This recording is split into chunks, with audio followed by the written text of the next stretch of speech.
music to the noise, yeah, the mess we make.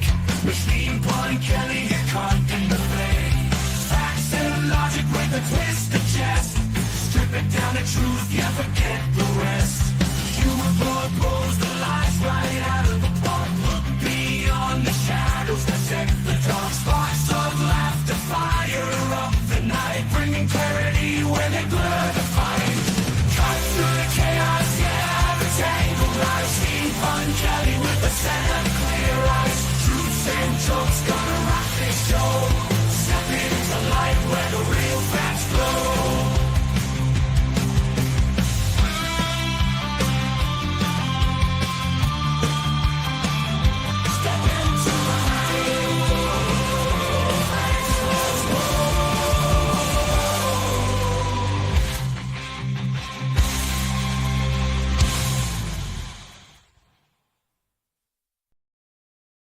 Hello and welcome to the Pun Show.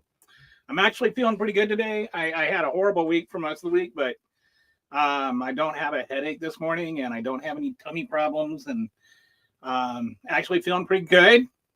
So that's good news. If you haven't seen it, I just posted a video. I'm a little late starting because I was working on a whiteboard video on the whole on Abrego Garcia's life story, and I think you'll like it. It's a little intentionally too light. Because I'm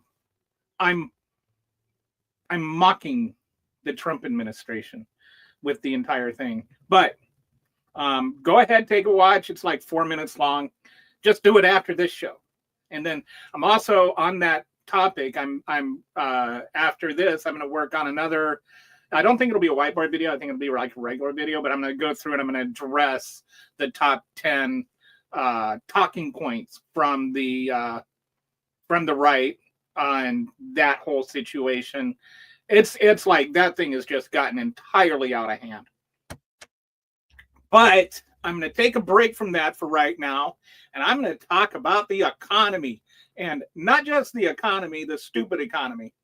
Remember how Clinton used to say it's the economy stupid? Well, now it's the stupid economy. Because what we are doing is everything we are doing is just the dumbest possible thing you can do. I'm not an economist, right? I don't even pretend to be. I had like one semester of macroeconomics in college, and that's it. That's the extent of my economic expertise. But even I know things like starting trade wars is stupid, and like supply and demand matters. If you're in a capitalist government anyway. Feel free to correct me if you're an economist and I'm wrong.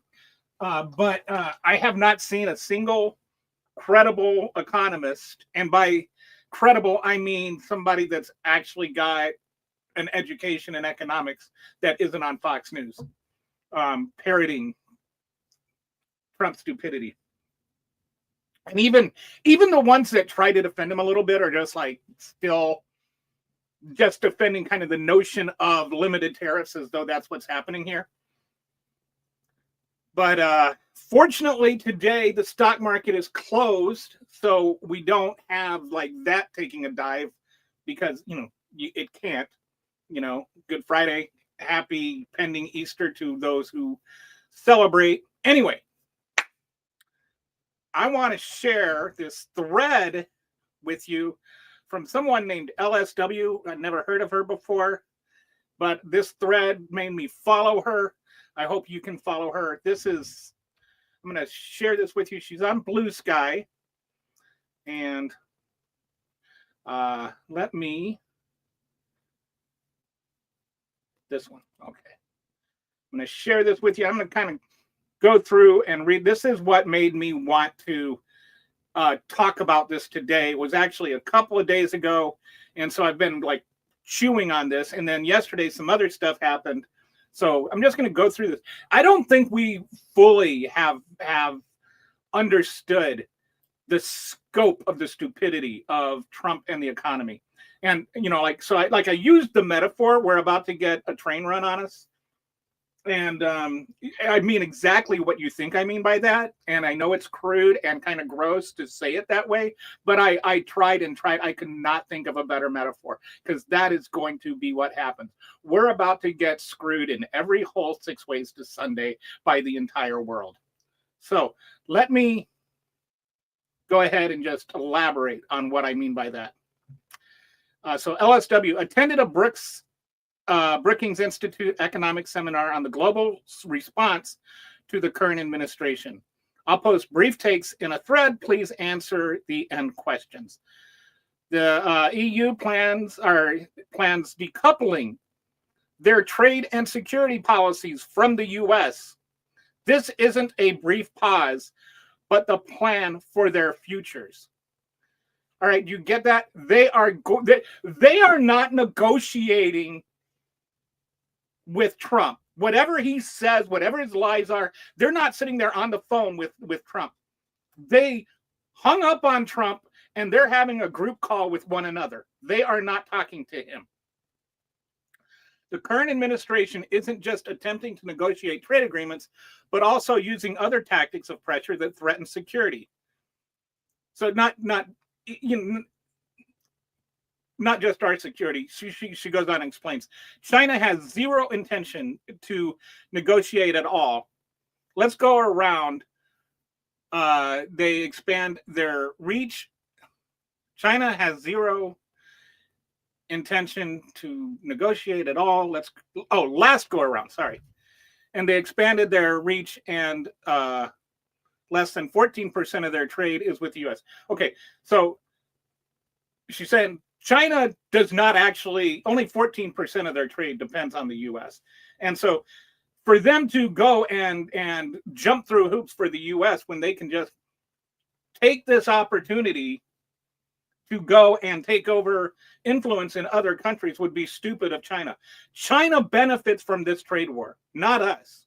We're getting hurt because China is replacing us in those other countries that we're also putting tariffs on. This is why you don't put tariffs on the entire world at the same time, because you just get shut out. And this is just part of it. So this leaves little negotiation for room for negotiation. They made some trade deals last time in 45, but he refused other measures and broke the agreements they did make, which is another thing. Why would Canada want to negotiate a new deal with the US? Why would Mexico want to negotiate a new deal with the US? Why would countries where you just made a deal with them, and why would they make another one? Like, this is like if you go to the store, or you're trying to buy a house, right?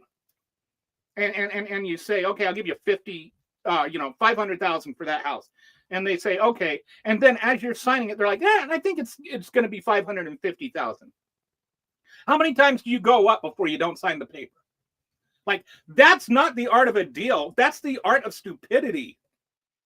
He is talking about, like, why would anybody? And if you're sitting there, let's say I buy the house, or I'm buying the house, and after, like, you go up $50,000 3 times right after I accepted your offer, and you're sitting there waiting to buy your house, you're behind me in line, are you going to go, oh, yeah, I'm ready to get ripped off too? No. You're going to go, I think I'll find another retailer. Thank you. So, he made these deals in 2016, or, in his first term. Now he's trying to renegotiate the deals he made in his first term. Why would anybody do that? And then when you've got this worldwide tariff going on, why would anybody negotiate with us at all? Because as far as they know, we're just going to break the deal as soon as we sign it. He just made a deal with lawyers. And then before the ink is even wet, he's trying to change the deal. And so now the lawyers that were getting extorted into representing him are like, hey, no, we did not agree to give you that much lunch money.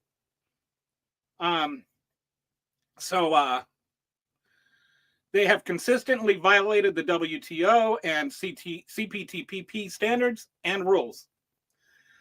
They are taking advantage of gap left wide open by the US and aggressively moving, she's talking about China, moving into markets with plans to flood the zone with cheap products by subsidizing at home. So if they can't sell it to us for cheap. That doesn't mean the rest of the world doesn't exist. They're going to start selling everything to everybody else. And what's that going to do? That's going to cut us off. And when those other countries are putting counter tariffs on us, what are you going to buy? The really, really expensive American product or the really, really cheap Chinese product? So China can definitely learn to live without us. And they are doing better by us being shut out from the rest of the world, because they're going to end up having more influence.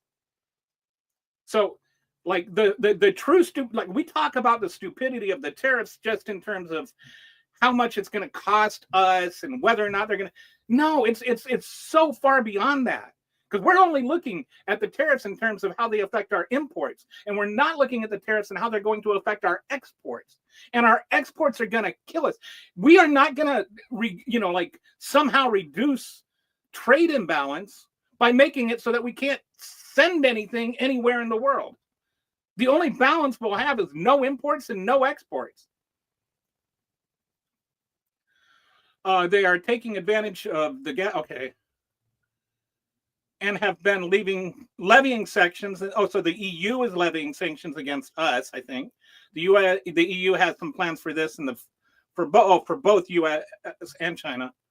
The US has lost faith in the US economic and security relationship.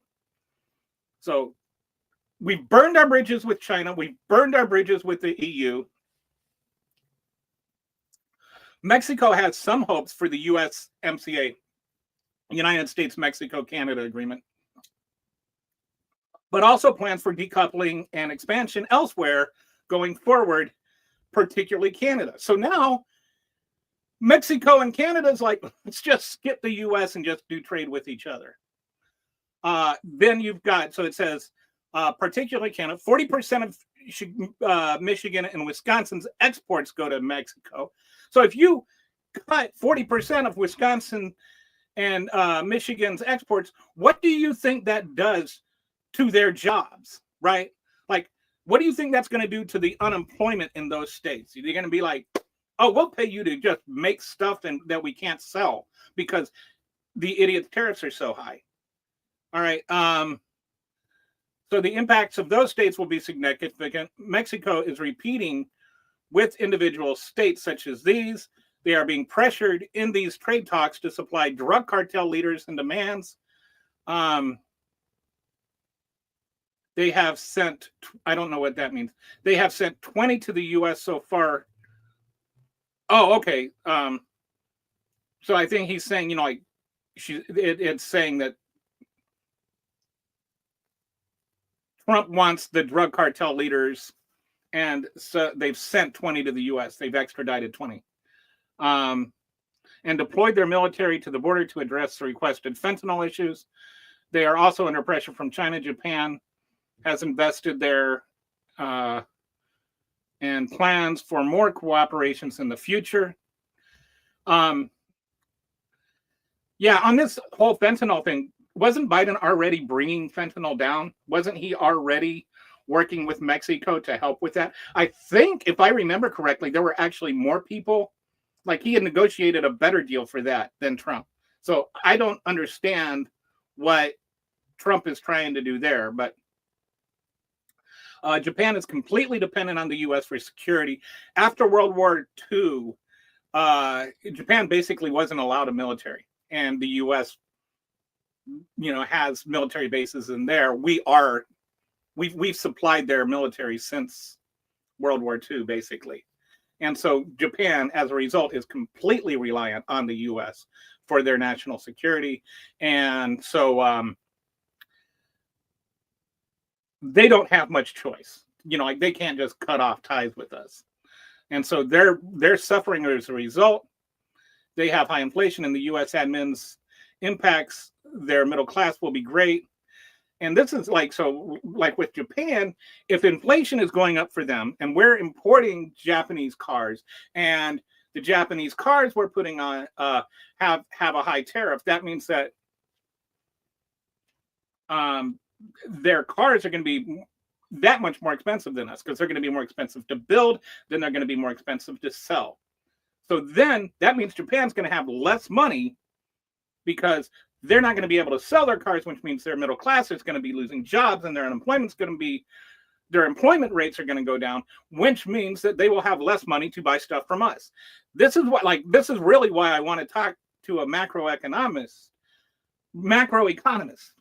because when you start looking at how these things layer and overlap, it's like, you ever been like organizing a cords drawer where it's like you got speaker wires and all kinds of cables and HDMI cables and all kinds of stuff in there. And I'm using this analogy because I recently had to do this. And it's just like everything is all kind of tangled up together. It takes a long time to unravel all that stuff. And I think if you ever put two cables in the same box, they will eventually, no matter how carefully you tie them off and everything, somehow they will like try to mate and they will end up getting all tangled up together. Anyway, that's a side note. But that's what's going on with all of this stuff in the economy. And I haven't even gotten into the domestic issues yet. The best way they hope for is to end up flat like admin 1. So they're just hoping that they can Japan is hoping to get through the next 4 years without being completely screwed, and just end up even. This all leaves the world with grave concerns about liberal rules-based practices being overtaken by China, who has no interest in human rights, safe products, ecological protection, climate change, fair practices, and negotiations. Because when you start making it so that only China is a viable trade option, then you start getting into things like, well, you're going to have more of the world, using China's child labor. We have China. We do have protections in place with China and trade so that we're limiting child labor as much as we can. Like when we are trading with China, we have that leverage, is what I'm saying. But when we don't trade with China, we don't have that leverage. And so if there's no leverage to prevent those things from us, that limits how much the rest of the world can change things. So China's going to get worse in all of these issues because they're just, trying to become the number one economy in the world. And so she says, yes, it sounds dire. This is a one-term presidential change like last time, or this isn't a one-term presidential change. And she's right. Like, this is not, and the world is not looking at it like this is just got to get through the next 4 years and then we can go back to normal. Because we did that the first time. When you do it the second time, you lose a lot of faith in American democracy. The rest of the world is just like, even if they, come to their senses this time, in 4 years, they're just going to elect Donald Trump Jr. or whatever. And, he's going to make it even worse. So the insanity continues. And so I don't know if there's any coming back from this. I don't know how we're going to do that. I don't know how we can come back from this. Maybe some of you do. But it's definitely not looking good. And that's just on the world trade in terms of our tariffs, right? Then you look at some of the stuff that's going on domestically. And one thing that I was looking at recently, or just considering, is all the health stuff with RFK Jr. And one, like if you get a chance, there's an interview with I think his name was Tom Wolfe on Chris Hayes last night, and he was with the DHS, and he did this study on he was in charge of this study on super processed foods. And what they did is they did a bunch of research, and they had people stay in the hospital for 5 days, and they would have people eat like the same thing, but with the same number of calories and but one would be like a super processed version, and the other would be like a more Whole Foods type version. Like bread. Maybe one would be made, like would be actual bread, and the other would be Wonder Bread. And they'd eat equal amounts of the bread and so on. And I think they had milkshakes. Maybe it was milkshake. Anyway, they were one would eat like healthy food, and by healthy food I don't mean health food. I mean like healthy food, like food that was made from other food and doesn't have all kinds of preservatives and whatnot in it. So there was always this theory that the super processed foods were more addictive because they would trigger the dopamines in your brain, similar to like drugs and alcohol. And so they did this study, and they did find that the food was more addictive, but they did not find that there was more dopamine in your system. And so that became a really interesting thing. And while so the finding was, yes, the foods are addictive. Superfoods are addictive, but we don't know why. We don't know how they become addictive. And so RFK Jr. did not like that, because he held to the dopamine theory. And when the science didn't meet his theory, he just rejected the science. And so he literally had that taken out of the report. He censored the report and said, you can't say that. And there was a reporter had requested an interview with Wolf, and then Wolf was like ready to do it, and then the DHS said, no, you can't do the interview. Or they said, before you do the interview, is this going to be a smear job on RFK Jr.? Because the important thing is not the science. The important thing is whether or not RFK Jr. is going to look bad. And so they end up allowing him to submit questions that they would review, right? And then they give the questions to Wolf, and Wolf answers the questions. Then when he reads the report, they had actually edited his responses to make it seem like that the study they had done was less significant than it was. Like it was the biggest study ever done on this topic. And then they just kind of made it sound like it was just this off the cuff thing. And it had been going on for years, and it was like really the most significant study they had done. Okay. So how does all this tie into the economy? Is when you start looking at health and the economy, they actually go together. There's a lot that goes together. Look at COVID and the effect that had on the economy, right? And you don't need a pandemic like that for it to affect the economy. You've got, right now, you've got like an epidemic of sorts of long COVID. And that's not anything like COVID, where you have to like shut down businesses for 2 weeks to slow down the spread. But what's happening is like 1% of I think it's about 1% of people, like 5% of people that get COVID get long COVID, and then like 1% of people that get long COVID just never get over long COVID.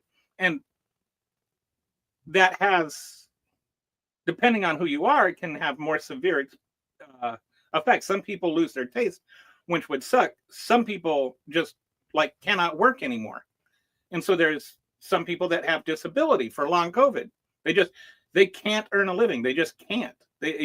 And how much is that going to grow? Because what happens is each time you get that, like those percentages are each time you get COVID. But what happens is the more times you get COVID, the more likely you are to get permanent long COVID. So the first time you get COVID, it's like a 1% chance. The second time, it's like a 5% chance. Or something. I'm just making up numbers there. I don't know what the actual numbers are. But increasingly, every time you get COVID, there's going to be a better chance that you get long COVID. So there is no question that we still have people getting COVID. So we still have people getting long COVID, and we're going to have more and more. And if it doesn't go away, that means we're going to have more and more people with long COVID that can't work. And you can get disability. So that's going to take money out of the budget, but it's also going to take workers out of the economy. And that's going to put more, I don't want to say taxing on home. It's going to put more pressure, more financial pressure on homes as you go from homes that were 2 income families to 1 income families or 0 income families. Like, and then that's going to cause less buying power. And then that less buying power is going to cause even a bigger recession. And especially when you couple that with the tariffs, which are going to make the prices higher. Then you talk about yesterday, Trump again was floating this idea that he's going to fire the Fed chairman, because the Fed chairman, Powell, said that that the tariffs were bad, and he was talking about the tariffs back in the 1920s, which literally caused the Great Depression. And he was just pointing out that the tariffs that Trump put on the world right now are worse than or higher than the ones that caused root holly or toot holly. I can't think of what it is. Anyway, some of you probably know. But the tariffs, Trump's tariffs, are actually higher than those tariffs. And he's got this. I don't understand how anybody could believe that he may have gone to Wharton, in the sense that he went and walked around on the campus a couple of times. But there is no way he has a Wharton education. There's no way he went to classes and learned about economics and that. Because I know more about economics than he does, and I don't know anything about economics. I know what a tariff, when you pay a tariff, that means that the company that is importing it is the one that pays the tariff, not the company that is exporting it. And he keeps talking about how other countries pay tariff. We're going to make them pay for it. We're not making them pay for it. And that's not we're not raising money as a nation through tariffs. What we're doing is we're losing money as a nation by raising tariffs. The reason that you put tariffs on things is to protect products or protect industries so that they can be built up. But we're not, there's no specific industry or product that he is talking about protecting. And so if you use targeted tariffs, they can make sense. Like when Joe Biden put a tariff on chips right after we passed the CHIPS Act. So we passed the CHIPS Act because we've lost our chip industry basically to China. So putting a tariff on chips means, okay, now we can have our chip companies kind of protect them a little bit, make it so that Americans buy from American chip companies. And when that gets stronger, then we can start exporting our chips again. We can improve our chips economy, not potato chips, computer chips. But when you're talking about other things, there are some things we can't process, right? Like our coffee, if somebody pointed out, we might grow a few coffee beans in Hawaii, but our what's the word? Geography doesn't allow us to grow coffee. We don't have places where coffee can grow. You need a tropical mountain climate basically to grow coffee. It grows in tropical climates on the base of mountains.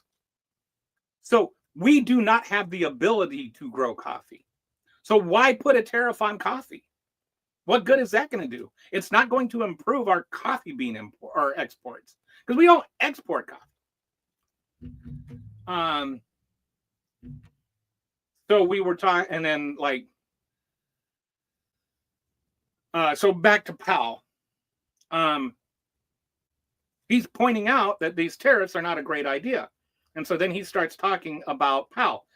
And the advantage to Powell right now, the reason I think this makes things worse is Powell actually seems like a smart guy. Like he seems like he knows what he's doing.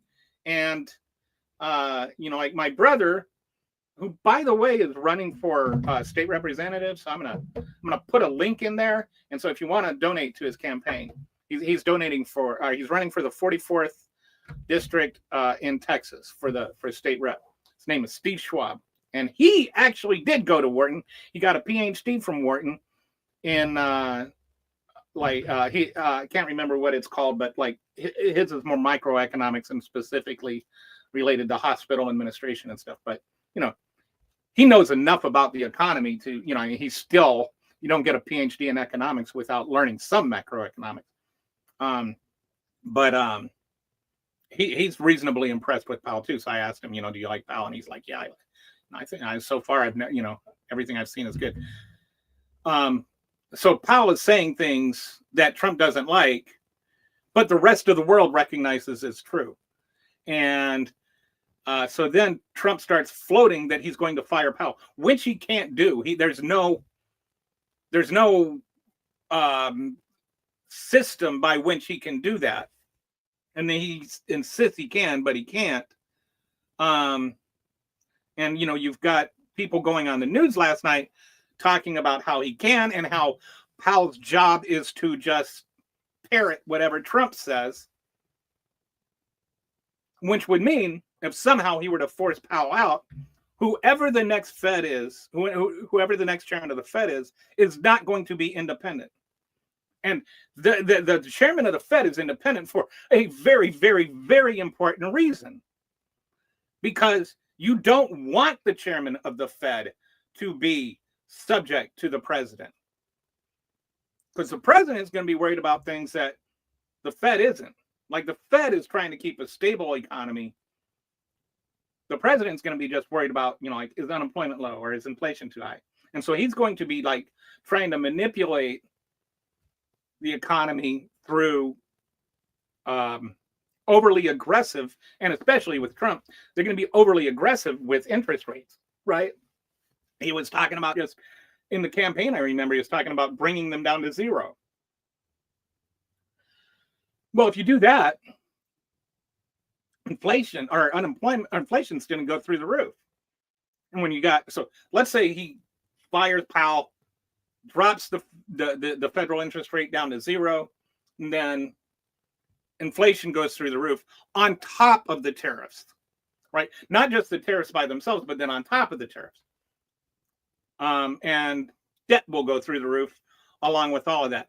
And so then you get all that, and then some people are talking about like this idea that that there's a master plan here to tank the economy so that you can lower the interest rate and then refinance our federal loans at a lower interest rate, which is dumb. Like nobody would like that. It may happen that Trump screws up the economy so bad that we can lower the interest rate and have lower payments on that. But along with that is the fact that if the economy is doing that bad, that means that GDP is going down. If GDP is going down and our federal revenue, which depends on GDP, will also go down. Like we will, like let's just for simplistic reasons, let's just say that our deficit, our GDP is $20 trillion, and then our total tax of that $20 trillion is $5 trillion, right? And those numbers are completely off the top of my head. I have no idea what they really are. This is just for easy math. Okay. And then let's say that our economy tanks and GDP goes down by $5 trillion. So then we have $15 trillion is our total revenue or our total GDP. 5% of that, not 5%, 25% of that would be like 4 something. So we lose that much in federal revenue. So we might have cut down what the interest rates are, but however much we cut the interest rates down, we lose more than that in federal revenue. So what difference does it make to save $100 in interest rates if your income goes down $1,000? Do you see what I'm saying? They always want to look at our debt and our deficit in terms of how much we spend, never in how much we make. So let me ask, like, would you rather have your mortgage rate go down $100 and your income go down $1,000, or have your mortgage rate go up $100 and your interest rate or in your income go up $1,000? Like, this is the kind of trade-offs we need to look at. Is, are we making less money, and not just are we spending less money? I would rather spend more money and then make doubly more money. Like, if the GDP is growing, then our revenue is growing. I don't understand why it's hard for Republicans to consider this, unless you think of one thing. There's one thing. You know who and this is even a little weird, because it is okay for the oligarchs. And in some ways, it's even better for the oligarchs, even if the oligarchs have less money, because the oligarchs will have more money relative to the rest of us, right? $500 billion for Elon Musk is already, you would think, enough money, right? But if everybody else has less money and he has less, like if he has $400 billion, only $400 billion, but he still has more money relative to the rest of us, then that means he has more leverage over the economy. So the oligarchs will benefit even if they lose money, because we will lose a greater percentage of our income than they will lose of their wealth. And when you talk about things like tariffs, that's exactly what they're well, when you talk about things like tariffs coupled with the kinds of things like cutting federal taxes, or cutting taxes for the wealthy, when you start talking about it with cutting federal jobs, when you start talking about it with cutting Social Security, when you start talking about it with cutting Medicaid, all of those things are going to people that don't have a lot of wealth. They will have less.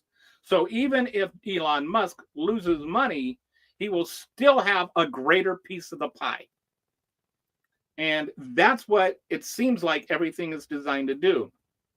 Is to not just make it better for the wealthy, but to make things even better only for the wealthy.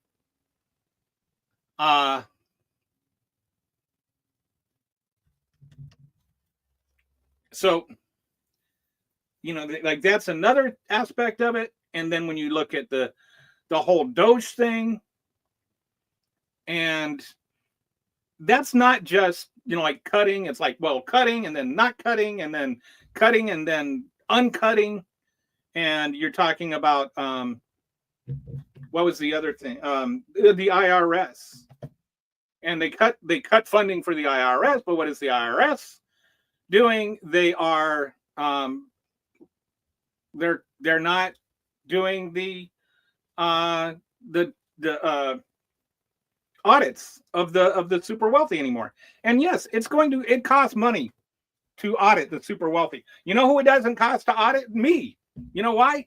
Because I can't fight back. I'm not going to be, you know, hiring expensive tax lawyers to defend me, because I don't have tax lawyers to defend me. I'll just have the IRS say, you owe $500 more, and I have no choice but to give them $500 more. So you start coupling all these things together, and this is really where I wish there was a macroeconomist that I could talk to, because I would really like to know how much does this snowball? How much does the aggregate of this, you know, these cables, as they all wind together, how much more impact does it have on the economy? Because when I start looking at it, I start thinking this could take decades to come back from, if we ever come back from it at all. Like, we could be dying as an economy. Then on top of all of that, when you put in the way that they're destabilizing the country, taking away our due process, just like sending people off to foreign prisons to die and renditioning people to foreign prisons. And then when you add to that, you've got, like people that are arrested for being brown. And they, even yesterday, there was the story about the person that had a birth certificate, told the judge, showed the judge the birth certificate. The judge held up the birth certificate to the light and said, "This looks valid." And then the prosecutor is like, "Yeah, well, ICE told us to hold on to them anyway." And eventually the person was let go. But how close are we? How close are we to where your birth certificate won't protect you? And if you're not certain of that, this is like another part. If you're not certain of that, like let's say it's just a bunch of, it's just 150 million liberals being paranoid. Well, if 150 liberals are being paranoid, what does that mean they're doing? It means they are saving their money. How many people do you know right now? How many people do you know that are like canning their own food? I know I am, right? They're like right now you have many, many people that are planning on a recession. And we're going to have a recession. But when you start having people planning on a recession, that means they're not spending their money. And when they're not spending their money, that slows down the economy even more. So, like, there's that factored into it. The legal instability of our country right now is another thing that is going to affect our economy. Then when you add on to that, you've got the tourism aspect of it, where nobody's coming here anymore. Like I wish I had the chart. I was late starting because of the slideshow I was doing, but honestly, like it's insane. Like nobody's coming here anymore. I think like what is it? Canada, who was our number one customer, so to speak, in tourism, it's down like 70%. Because we're not just in a trade war with Canada, we're insulting Canada on a daily basis. Canadians right now, they're having an election, and it seems like whoever can run the furthest away from America is going to win.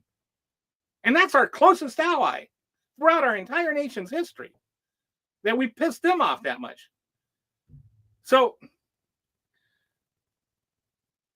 when you cut tourism, that means so then you cut tourism, right? And then you got to look at that on several levels. You have all the tourism jobs that are going to be left because you got that money that's not being spent here.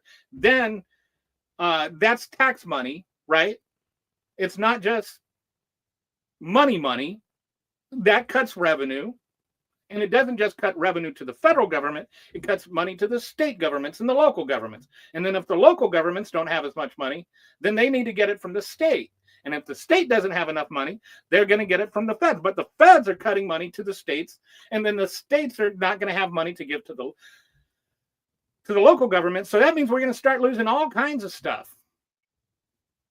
And we have this international economy that has been developing over 85 years in terms of, like just even since the World War II aspect, 80 years since the World War II aspect of things. And it's this complex system. And then you've got this dumb shit that just decides, I want to bring things back to the Industrial Revolution. And so when the economy wasn't even good, and he talks about it's the greatest economy, and then you got all these red hat wearing idiots, like all of a sudden they think that the best time of the entire history of America was 1995, when you could be locked into your factory where you worked 18 hours a day, 6 days a week, a lot right next to your 10-year-old child. And then if the building burns down, there's no inspection for it. That's another thing we're doing. We're doing away with safety inspections. We're doing away with food inspections, which is going to cause all kinds of other issues, along with the health issues. Like, oh my goodness. Hi, Crown Boy. Thank you. He says, this is my second time here. Nice stream. Appreciate that. Like, I really wish I could talk to a macro economist, because I just like the snowballing, and like when you get the health issues and the unemployment issues, and then the unemployment issues are going to cause more unemployment issues, and then we're not going to have an export, which is going to cause more unemployment issues, and all of this, the unemployment is going to be diving like a rock. So Donald Trump is going to be reducing the tariffs, or not reducing the tariffs. He's going to be reducing the interest rates, which causes the prices to go up. So, like, we're going to be sitting there going, man, those good old days of Jimmy Carter. You want to talk about stagflation? We're going to have, like, I don't know, what do you call a herd of stags? It's going to be that. It's going to be. We are honestly, by the end of the Trump administration, if he's still alive then, if the ketchup hasn't gotten to him yet, we will be having the worst economy in the history of the country. And I have zero doubt about that. Zero doubt. But I don't have the expertise to explain everything. I'm just, explaining for you how the dots are starting to connect in my head and why I'm terrified. So if I'm wrong, if you're a macroeconomist and you've got a way to talk me off the cliff, go ahead and start talking, because I would love to hear you. But everyone I've heard, everyone I've talked to is talking about how the rest of the world is ready to shut us out of the economy, how every decision that Donald Trump is making is only going to make things worse. I have not heard one thing that's going to make things better. And the things that he says are going to make things better, and that the idiots repeat are not going to, they're going to make things worse. And that's why I have to say, I hate the metaphor. I hate how crude it is, but the rest of the world is about to run a train on our economy, and every hole is going to get drilled by every country in the world. It's going to be ugly. This is like turning your virgin daughter over to a harem to protect her virginity. It's just going to be insane. So, this entire broadcast is an appeal to a macroeconomist. Please come on the show so I can actually have answers to some of these questions, because mostly that's what I'm doing here. Is I don't want to sound like Tucker Carlson, but I'm not asking questions rhetorically, though. I'm asking questions because I really want to know the answers. Trading all those alliances for El Salvador and friends. We're bringing the world together, but yes, we're bringing the world together like nobody since Hitler, right? They're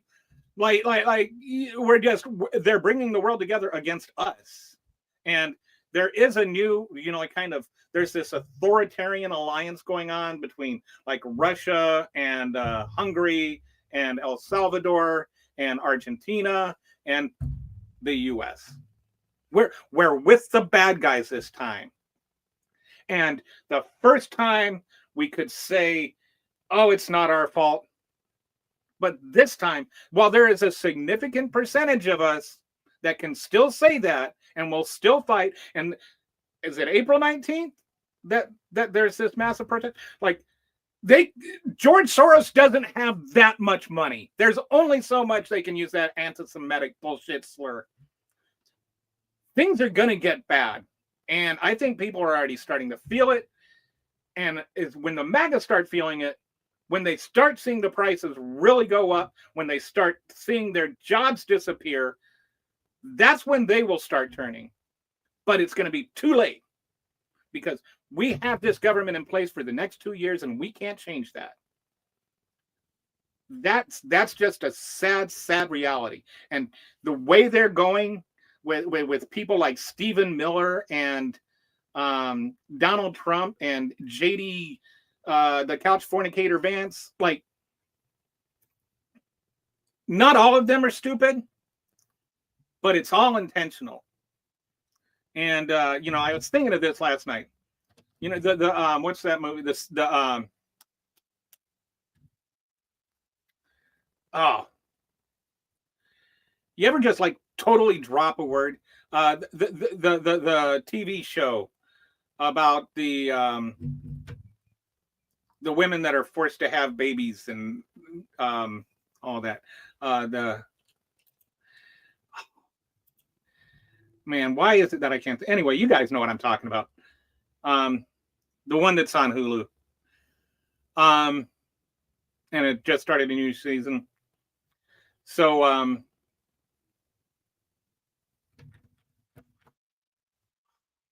they wear the hats. All right, I'm gonna just give up on trying to figure it out. Some people watch that and they see a warning, a cautionary tale. Handmaid's Tale. Thank you. I don't know why I could not think of that, but yeah, Handmaid's Tale is the right answer. Some of us watch The Handmaid's Tale and we see it as a cautionary story, right? Like, this should scare us. This is where we're headed. Stephen Miller watched that movie and he saw a fucking game plan. Like, he's like, yeah, that's what, whoop, Gilead, here I come. Like, that's where we're at. We are running as fast as we can to Handmaid's Tale. And once they got to a certain point, there was no coming back. And that's where 2 years from now is really, really important. Because that's our last chance to come back. So, I was saying this yesterday and I'm saying it again today. Man, we need to fight. We need to fight like we've never fought. Excuse me. We need to fight like we've never fought. People keep saying, this is the most important election of our lifetime. And it keeps being the most important election of our lifetime because we keep doing stupid stuff. Every time we try to save the country and like perhaps the world, you've got people that just are determined to wreck it. And you've got some people that are determined to believe in the people that are determined to wreck it. I mean, like some of them, I don't know. Like some people, you just know are stupid, right? Like Trailer Trash in Colorado, Lauren Boebert. She is stupid. I mean, she failed her GDE 3 times, and then she got like a kind of a mercy GDE. Like she probably couldn't spell GDE. She's stupid, right? Then you've got people like Ted Cruz and JD Vance, who I don't think are stupid. You don't graduate from an Ivy League college with a graduate degree if you're a stupid person. Like they're not stupid, but they know their constituents are stupid. So they talk to them like they're stupid. And to do that, you have to sound like you're stupid. But like Ted Cruz is not stupid. And he's narcissistic and he doesn't care about anybody and he's a sociopath. So he does what he has to stay alive, including run to Mexico when it gets cold outside. Right. So you got some people like that. And then you got some people like Marjorie Taylor Greene, who I don't know if she's being manipulative or stupid when she talks about Jewish space lasers or whatever. She seems like she's not quite as stupid as Lauren Boebert, but I would not call her smart. I just think she's kind of like maybe not as stupid as she pretends to be. Yeah, Marco Rubio is another one that's Marco Rubio is a great example of somebody that's like, you're not stupid. And your grandfather came over here on asylum. Why are you defending what you're defending? Donald Trump would have, if Donald Trump had his druthers, Marco Rubio would not exist because his grandfather would have died in a prison in Cuba. His grandfather would have been sent back to Cuba. like that's where we're at as a nation. We have, because we're a democracy, and not just a democracy, but we're a democracy designed to protect the minority. And we're a democracy designed to protect the minority because we're a democracy designed to protect slavery. And I don't mean that right now we're protecting slavery, although in many ways we are. I mean that when the Constitution was written, it was written to protect slavery. So that essential element of protecting the minority and even promoting the minority over the majority is how the minority view of the country is the dominant view in our government. And that is going to destroy us unless the majority grows even more. Like, we need to get rid of gerrymandering and stuff like that. But any chance, like, some people are mad at David Hogg and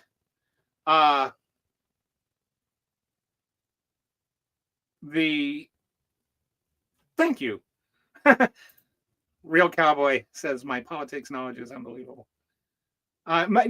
Just a funny story. One time, my wife said, "What would you do if you ever met a Republican who knows as much about politics as you do?" And I told her, "That's not fair." And she's like, "Why?" And I said, "Well, if they knew as much about politics as I do, they wouldn't be a Republican." And she's like, "Good point." So, but here we are, right?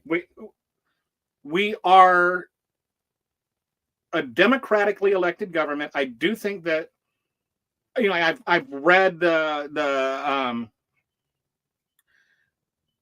ideas about like how the election was rigged. I think there maybe should be some questions asked, but I do not see conclusive evidence that the elections were rigged, and I think that in order to do so would be such a monumental task, because you're talking about something that would be almost impossible to do, because it's not like you can do it with 4 or 5 people. You'd have to do it with like 400,000 or 500,000 people. And the larger a conspiracy gets, there's a guy that even did like a study on this. The larger a conspiracy is, the less chance it has of surviving. So, like, there are conspiracies, but a conspiracy, people, "Oh, you're a conspiracy theorist." Well, it's not a conspiracy theory if it's an actual conspiracy. Like, the January 6th insurrection was a conspiracy. Like, I don't just mean like January 6th, but the whole Green Bay sweep thing. Like, there were a dozen people that got in a room and tried to overthrow the government, and it nearly worked. And not everybody that was revolting on January 6th was a part of that conspiracy. Some of them were just idiots that were tricked by the dozen people that were throwing the conspiracy, or that were in the conspiracy. And like in Georgia, they indicted the people that conspired to overthrow the government. And, of course, we'll never see the results of that. But I think that we have to acknowledge there are a lot of people in America that are happy about things right now, that are celebrating, that are sitting there going, "Oh, gee, winning is awesome," as they like lose their job. Like, they're not just like, "Why is the tiger eating my face?" They're like, yeah, the tiger is eating my face. They like think that's a great thing. Or they're looking at liberals and they're like, the tiger's eating your face. Like, it's just, and they look at us as being divisive because we're not behind Trump. And it's like, we're not behind Trump because he's destroying the country and he's a racist, and because he's like doing away with the rule of law. And it's like, just because your guy won doesn't mean that your guy is right. And Joe Biden won, and you never said he was right about anything. Why do we have to get behind Donald Trump now? Why does unity mean I have to be as stupid as you are? Anyway, we need to fight back, and if we need to win 55% of the vote because of gerrymandered districts, then we've got to win 55% of the vote. Give money. Give money. All that money you're saving from not using Amazon, from not using whatever, donate to politicians. And so where I wanted to start with this, some people are criticizing David Hogg, and I understand the criticism, but I also understand this. We can't sit there and say, give money and, vote blue no matter who, and then tell people not to worry about who. Like, this is where I stand on this entire thing. You have to vote for the Democrat no matter what district you're in. But you sure as hell, if you're going to complain about who won the primary, you better be involved in the primary. You bet, you know what I'm saying? Like, you better, if you don't like the person that's in your district, and then give money to the person that's contending against them. And if there's nobody contending against them, you contend against them. Like, if you're frustrated by the options, get better options. And so that's where I 100% agree with David Hogg. I think that what he's doing is correct. The way that the MAGA moved everything to the right is by primarying anybody that disagreed with the fascists out of their system, or terrifying them into moving into the, along with them. So I don't have a problem with that. I don't have a problem with competitive primaries. I don't have a problem with competitive primaries against established leaders. If you don't like Jeffries, run against him. And I think that does two things. One, it invigorates the left. And I mean, even the left for Democrats. It gives them hope that there's a possibility that somebody on the left can win. And that means that they can move the country in the left. The things that the left really cares about, which a lot of these things are things I think most of us care about, are, like, let's get some kind of universal health care. I think that maybe we can put too much weight into like this phrase Medicare for all.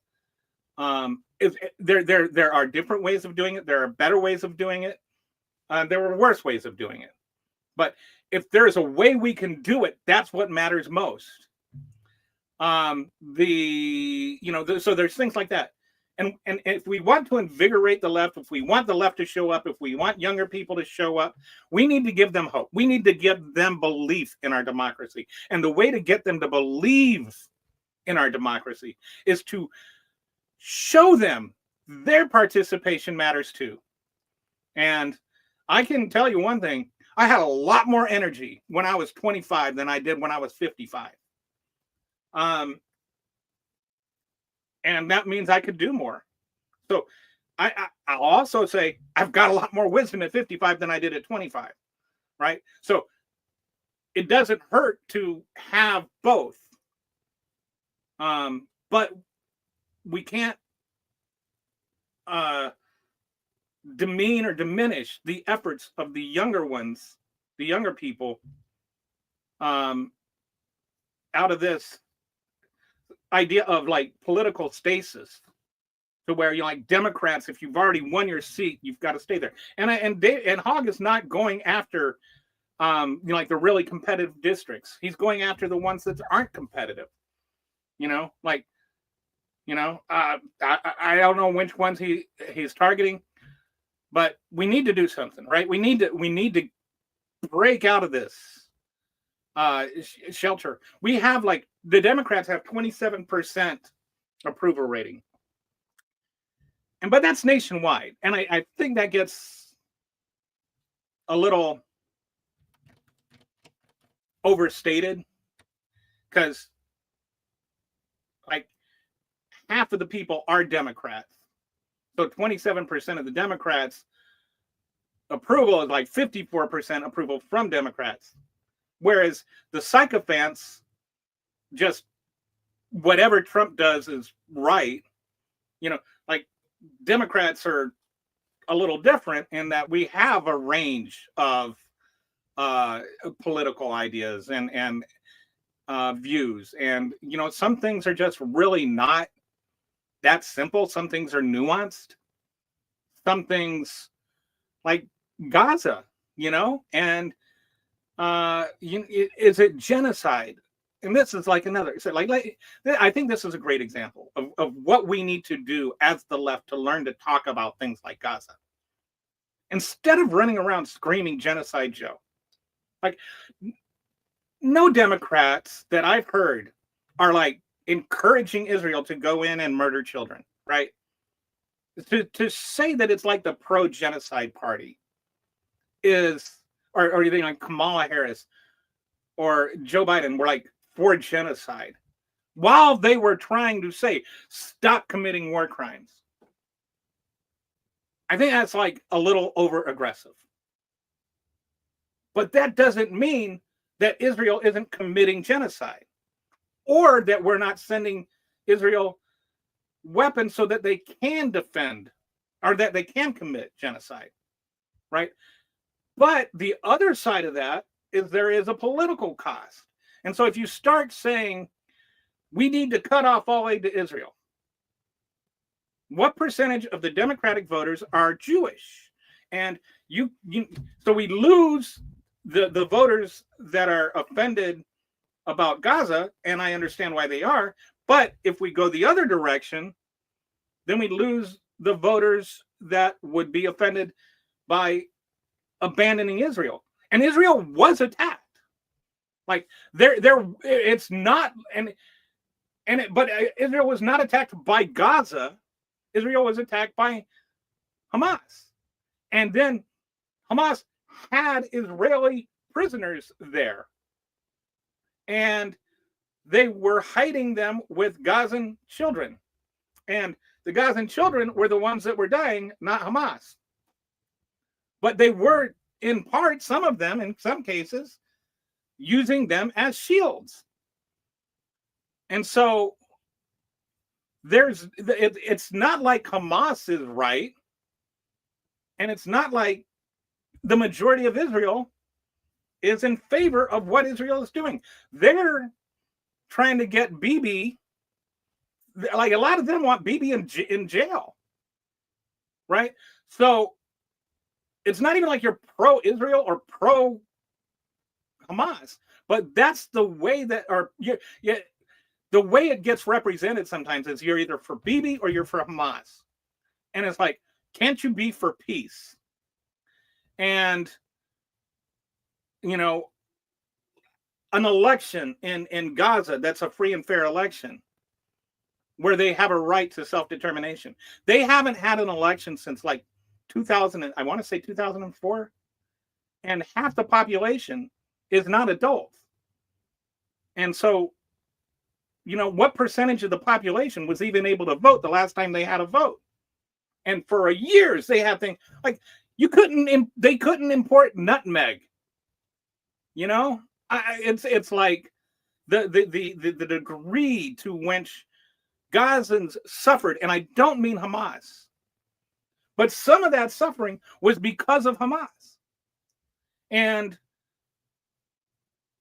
I don't even like the history there. It doesn't just go back to 2004 and Hamas. It doesn't go back to, after World War II when Israel was granted nationhood. It doesn't even go back to World War I, where England was promising both Palestinians and Israelis the same land in exchange for fighting against the Ottomans. And so then and then you've got like going all the way back to Isaac and Ishmael, right? Like these are not groups of people that have ancient history of like hugging each other, right? And you got the crusade. Like we've got like 2,000 years of these people trying to kill each other, and us very much being involved in killing both of them. Like by us, I mean like Europe, Western Europe. So on the left, we need to have a conversation about Israel and Gaza and what is the right approach. And I've asked a lot of people about that, and I can never get any kind of definitive answer. I can't even get a vague answer. I just get either called an anti-Semite or, being in favor of genocide. And I am definitely not an anti-Semite, and I am definitely not in favor of genocide. But I don't know the answer, which is why I keep asking people for one. And it's like, we need to think about answers on the left. We don't just need to yell at Trump. I agree with that. And I think we need to, the way to find answers is oftentimes by expanding your circle. Like, if you're in the bubble, you're never going to come up with answers that are outside the bubble. We need to go outside our bubble to find answers and to think about answers. And I think with what Hogg is doing, that gives us a real chance to do that. And in doing so, can gain us more votes. Back to the whole 54% of Democrats thing. Well, a lot of the 27% are people on the left that hate Trump as much as we do. Are a lot of people that are, like, I don't want to say the 27. Like, let's say that, 27% are Democrats unhappy with Democrats. They're not unhappy with Democrats because we disagree with Trump. They're unhappy with Democrats because we're not doing enough to stop Trump. Or they're unhappy with Democrats because we're not doing enough to help them. And they like Trump even less, but they don't like being told being told to stay home, or if like being told if you don't vote for the candidate that was appointed for you, then you are basically voting for Trump. Like, whether that's right or not is irrelevant. That's how they feel. And so we have to acknowledge that's how they feel. And we need to talk to them based on how they feel instead of just correct them and tell them how they're supposed to feel. And that's another thing that I don't know how to do. I don't know what the answers are to these things, but I do know we need to start striving for them as a group if we're going to really make things better. And I know we don't have a lot of time to do it. So yesterday on the show, I was talking about we need to, reach out to the MAGAs. Also, let's reach out to the left. Or reach out to the moderates, depending on where you sit on that spectrum. I don't know, how people see me. I think I'm like kind of in between. Like, I always feel like I'm the negotiator between like the left and the moderate left. I'd say like my favorite politician, which is probably not something most people have, or at least at one time. But my favorite politician was Paul Wellstone. And I would say if anybody still knew who Paul Wellstone was, I would call myself a Wellstone Democrat. Like, I'm a Democrat that's not afraid to call myself a Democrat. I believe in the institution. I think the institution is the best way to go. But I also think that the institution needs to move left. And I think we need to do more in that regard. So whatever that means to you, that's where I see myself at. But we need to make changes real quick, or the economy is going to be like, I think it's going to be real bad in 2 years, and I hope that is enough for us to win back at least the House and possibly the Senate. But if we don't do that, then the economy is going to be irrecoverable in 4 years. So that's the show for today. And I thank you again for watching. And if you haven't seen it yet, then check out my video that I did already today on Abrego Garcia. It's like it's a whiteboard video that just talks about like basically the events of his life that led to him being sent off to die in a foreign prison because Donald Trump is a racist. So, all right. Watch that. I will talk to you all later.